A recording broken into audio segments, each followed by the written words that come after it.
We are learning the Sefer Pituchei Chotam from Rabbeinu Yaakov Avi Chatzira. It is Pashas Bah'aloscha.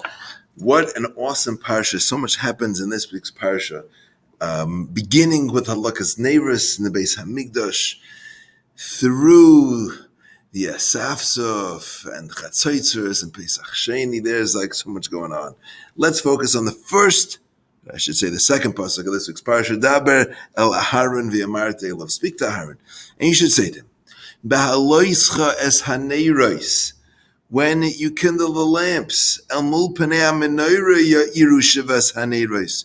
You shall cause these 7 lights to go towards the panei hamenorah, the face of the menorah. Rabbeinu Yaakov sees in this, it's beautiful how he does this. There's a concept we have in Torah called learning Torah. There's a mitzvah de'oraisa of learning Torah.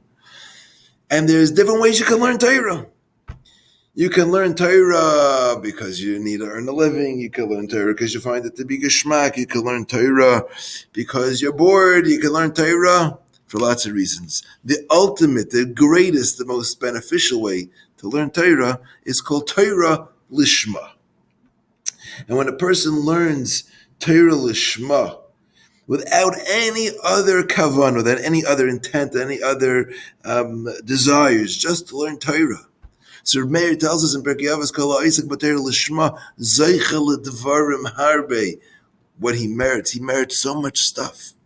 Not only that, the whole world was kadai, was worth it just to make it for him. He's called a reya. He's called someone beloved. He's ohov. He's loved. Oives hamakam, oives habiriyos, v'chulei v'chulei. And on another level, Rabbeinu Yaakov tells us that someone who learns Torah lishma, he becomes close to HaKadosh Baruch Hu. He becomes close to the Melech HaGadol, to the Borei Yisbarach. And therefore his tefillas are heard right away. Because he says someone who learns Torah, he's being Isaac, he's dealing with the Bas HaMelech.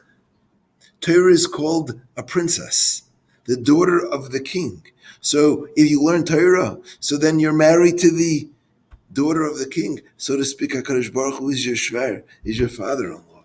And therefore, you're in the palace.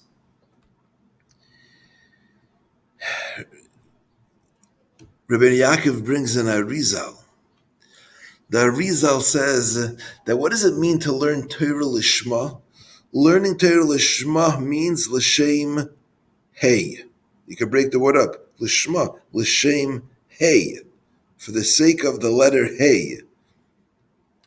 What does that mean? Well, in the Shem Havaya, the Shem Yud Kei Vav Kei, there are 2 heys.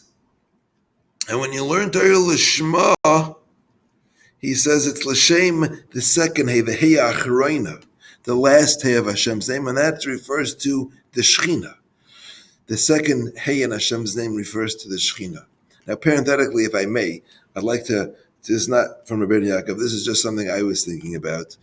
The Baal Tanya says when you do tshuva, also according to Arizal, I think, the tshuva is toshuv hey, is to bring back the hey. And there are 2 levels of tshuva because there are 2 letters of hey.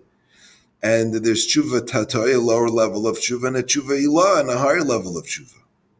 So perhaps there's 2 levels in learning Torah lishma as well. There's one that corresponds to the second, the hey achreina, which is the Shechina, and one to the first level, to the first hey in Hashem's name.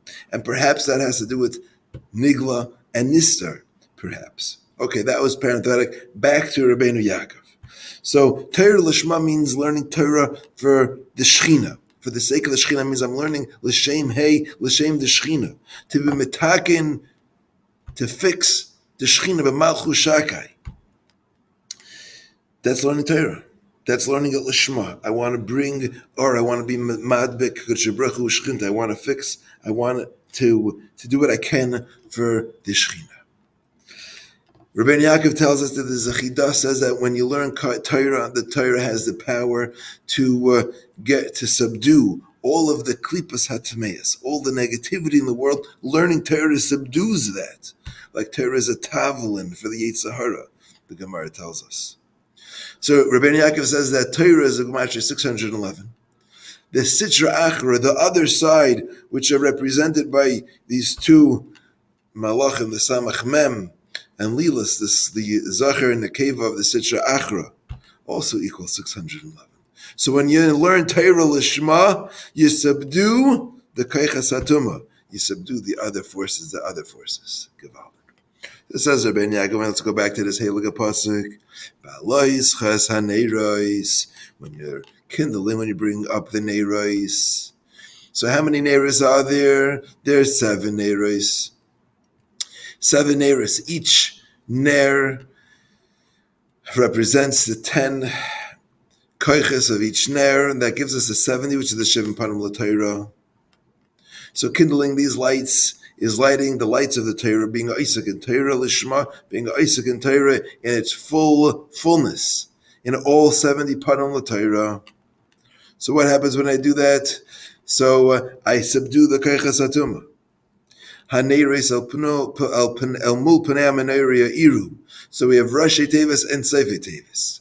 If you take the Rashi Tevis of Haneiros el mul panei hamenorah equal 131. If you take the Seifei Tevis, that's the last letter in each of these words of Haneiros el mul panei hamenorah iru, you get 481. So by learning Torah and being da'isik and being ba'leisras haneiros and learning the Shivim Panim LaTorah, so you zeicha to subdue the 131 and the 480. That's the Samal and Lilas. You subdue those Keichas Hatuma, and that is our job as we're learning Torah, and we are learning we're being isik in the Shivim Panim LaTorah. So we're lighting the Shivas haneiros. And we do that al pimul penei menorah. We focus on the surface of the menorah, which is the Shechina. So we bring a tikkun to the Shechina. That's what learning Torah lishma, says Rabbi Yaakov, does for the world. It brings a tikkun for the Shechina. So we should be zeicha to have once. It doesn't happen overnight that we all are learning Torah is lishma. But take a moment and say, HaKadosh Baruch Hu, right now I'm going to learn Torah and I want it to be lishma. I want to do this l'shem. Hey, I want to do this to fix up your Shechina. And that I want to bring art to the world. Have a wonderful Shabbos.